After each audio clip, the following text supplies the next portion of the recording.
दोस्तों, आज हम famous movie League of Gods की बात करेंगे। मूवी के स्टार्ट होते ही हम एक किंग को देखते हैं जो कि अच्छा किंग नहीं होता। उसने पावर की लालच में खुद को एक जादुई लड़की के हवाले कर दिया था और वह कोई आम लड़की नहीं थी बल्कि ब्लैक ड्रैगन थी जो पावरफुल होने के साथ साथ खतरनाक भी थी। उसका नाम दिजी था और वह एक ब्लैक ड्रैगन थी, इसीलिए कोई भी वॉरियर्स या वेपन उसे हरा नहीं सकता था। मतलब उसे हराना नामुमकिन था। लेकिन दिजी बहुत जालिम थी, उसने बहुत सारे बेकसूर लोगों को मार दिया था। इसके अलावा बहुत सारे लोगों को बंदी बनाया हुआ था। यहाँ हम दिजी का बहुत ही भयानक रूप हम देख पाते हैं। इसी दौरान हम सिटी में कुछ लोगों को आते देखते हैं जो किंग से लड़ने आ रहे थे, क्योंकि उनके कुछ इनविजिबल मन को दिजी ने कैद कर लिया था। वो योद्धा अपने मास्टर्स के साथ दिजी और किंग को हराना चाहते थे। वह पैलेस के पीछे काफी बड़ी टनल को क्रॉस कर पैलेस में एंटर हो जाते हैं। पैलेस के अंदर एक फेस्टिवल मनाया जा रहा था और एक बड़े प्राइस्ट को मारने की तैयारी की जा रही थी। दिजी किंग को उस प्रीस्ट की आंखों में अपना फ्यूचर देखने के लिए कहती है और वही किंग अपनी डेथ को देखता है, जिसे देख वो बहुत गुस्से में आ जाता है और प्रीस्ट की आंखों को निकालने के लिए ऑर्डर करता है।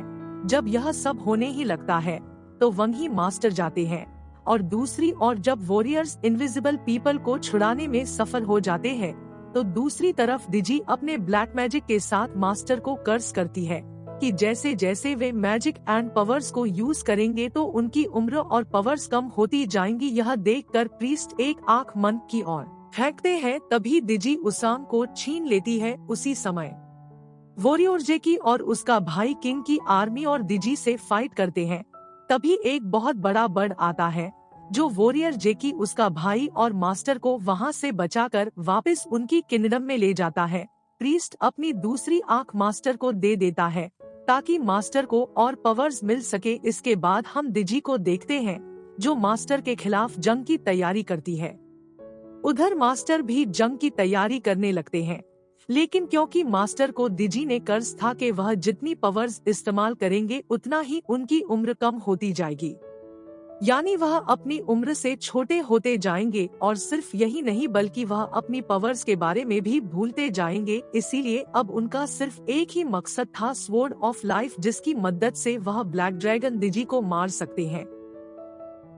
नेक्स्ट सीन में जेकी को देखते हैं कि बचपन से ही उड़ सकता था, क्योंकि उसके पास बहुत सारी पावर होने के साथ साथ विंग्स भी थे, लेकिन पास्ट में हुए एक हादसे की वजह से उड़ने से डरता था और आज भी उड़ने की कोशिश करता है तो नाकामयाब हो जाता है। इसके बाद मास्टर जेकी को एक मैप देते हैं जिसकी हेल्प से स्वॉर्ड ऑफ लाइफ को ढूंढा जा सकता था। मास्टर बताते हैं कि इस तलवार को कोई आम इंसान नहीं छू सकता, बल्कि उस तलवार को वही छू सकता है जिसे उस तलवार ने चुना होगा। वह गोल्डन ड्रैगन ही उस तलवार का असली हकदार होगा। वही गोल्डन ड्रैगन दिजी को हराने और मारने में सफल होगा। जेकी, जो कि एक ग्रेट वॉरियर था, वो यह सर्च खुद करने के लिए कहता है और मास्टर भी मान जाते हैं।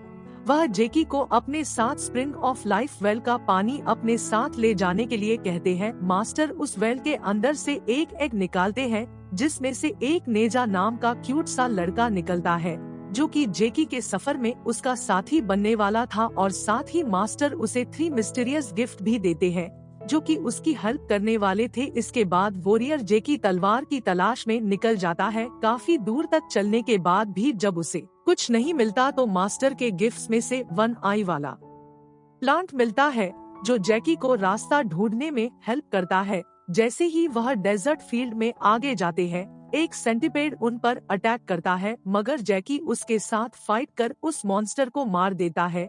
इस बीच नेजा जेकी के दूसरे गिफ्ट को चुरा के उसको खोल देता है।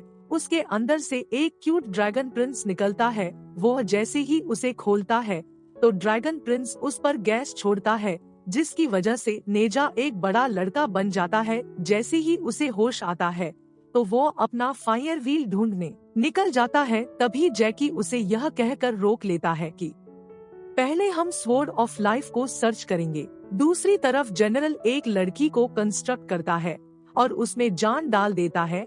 इसके बाद वह उसे स्वॉर्ड ऑफ लाइफ को ढूंढने के लिए भेज देता है। उस लड़की का नाम भी होता है। नेक्स्ट सीन में जेकी और नेजा को हॉल में दिखाई देते हैं जहां वह सैंड मैजिशियन से मिलते हैं जो सैंड को कंट्रोल कर सकता था। फिर वह सैंड में से एक गोल्डन वेपन बाहर निकलता है। नेजा गोल्डन वेपन लेने के लिए मैजिशियन पर अटैक करता है।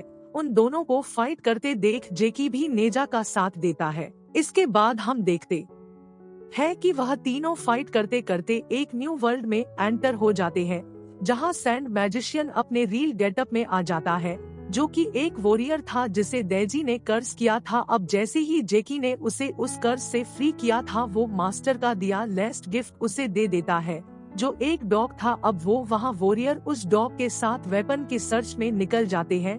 फिर जेकी एंड नेजा भी अपने सर्च पे चल देते हैं। कुछ दूर चलने पर वह एक गांव में पहुँचते हैं, जहां उन दोनों को एक लड़की मिलती है जो जनरल ने कंस्ट्रक्ट की थी, जिसका नाम डी था। जेकी को वह लड़की बहुत अच्छी लगती है।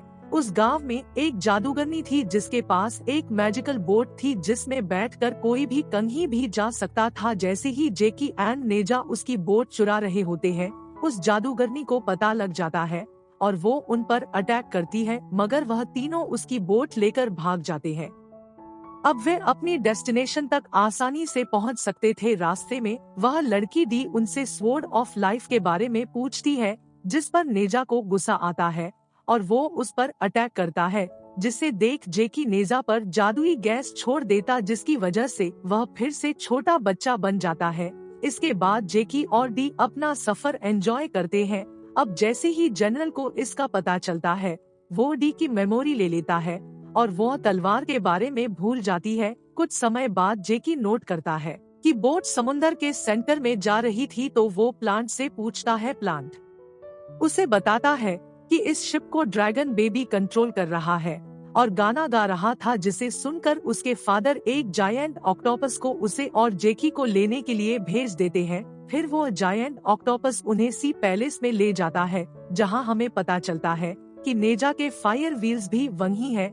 जब नेजा अपनी फायर व्हील्स मांगता है, तो ड्रैगन किंग उस पर अटैक करने की कोशिश करता है, मगर नेजा जीत जाता है और अपने फायर व्हील्स हासिल कर लेता है और अपने असली रूप में आ जाता है। फिर वो बेबी ड्रैगन को किंग को वापस कर देता है और अपने रास्ते पर चल देता है। नेक्स्ट सीन में हम देखते हैं कि जेकी एंड दी बोट की मदद से एक सिटी में एंटर करते हैं, जिसे देखकर यह लग रहा था कि उसे अभी किसी ने तबाह कर दिया है और वहाँ टाइम जैसे रुक गया था। वहीं जेकी को एक जगह मिलती है जहाँ पर स्वॉर्ड ऑफ लाइफ होने का चांस था। जेकी अपनी पूरी पावर के साथ उस जगह को तोड़ देता है। फिर उसमें से एक स्ट्रक्चर निकलता है जिसमें से स्वॉर्ड बाहर निकलती है, जिसे देखकर वो दोनों काफी खुश हो जाते हैं। तभी वहाँ पर जनरल और उसकी आर्मी वहाँ पहुँच जाती है। यहाँ डी जेकी को सब सच बता देती है, जिसे सुनकर जेकी को गुस्सा आ जाता है और वो जनरल पर अटैक कर देता है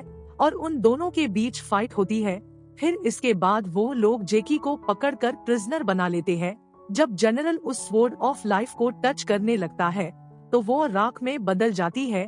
डी यह सब देख रही थी क्योंकि वह जेकी को पसंद करने लगी थी, इसलिए वो स्वॉर्ड को निकालने की कोशिश करती है और कामयाब होती है। इस वजह से वहाँ पर एक बहुत बड़ा ब्लास्ट होता है, जिस कारण जनरल के काफी सिपाही मारे जाते हैं। उस स्वॉर्ड की पावर भी खत्म हो जाती है, जिस वजह से जेकी वहां से निकल जाता है और उसे उसके विंग्स वापस मिल जाते हैं। वो सब पहले डी को बचाता है, लेकिन जैसे ही सूरज निकलता है, डी एक पुतले में बदल जाती है, जिसे देखकर जेकी गुस्से से आग बबूला हो जाता है और वो अपनी स्वॉर्ड को लेकर जल्दी से किंगडम में वापस जाने लगता है। तभी उसे दिखता है कि तीनों सूरज मिलने वाले हैं और वो काफी तेजी से वहां से निकलता है। उसे रास्ते में नेजा और सैंड मैजिशियन भी मिलता है। जैसे ही वह किंगडम पर पहुंचते हैं, तो देखते हैं कि दाजी और किंग के लोगों ने मास्टर की किंगडम पर अटैक कर दिया है और मास्टर की एज और पावर भी कम होती जा रही थी और वो यह भी भूल जा रहे थे कि पावर्स को कैसे यूज करना है। किंग की आर्मी सिटी को डिस्ट्रॉय कर रही थी। तभी हम देखते हैं कि जेकी, नेजा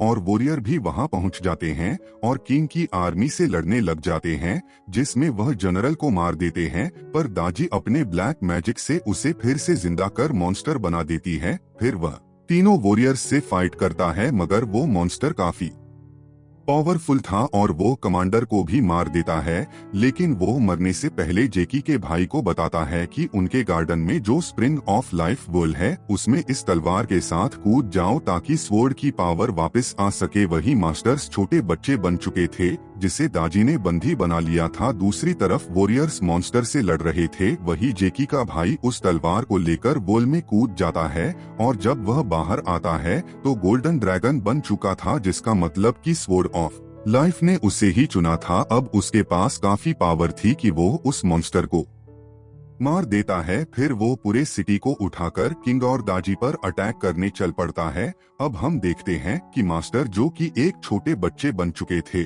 और किंग भी अपनी पावर के साथ ब्लैक ड्रैगन बन चुका था, वह अपनी पूरी आर्मी के साथ उन सारे वॉरियर्स का इंतजार कर रहा था और यहीं पर फिल्म खत्म हो जाती है। आपको ये मूवी कैसी लगी कमेंट में बताएं। आपका दिन शुभ हो।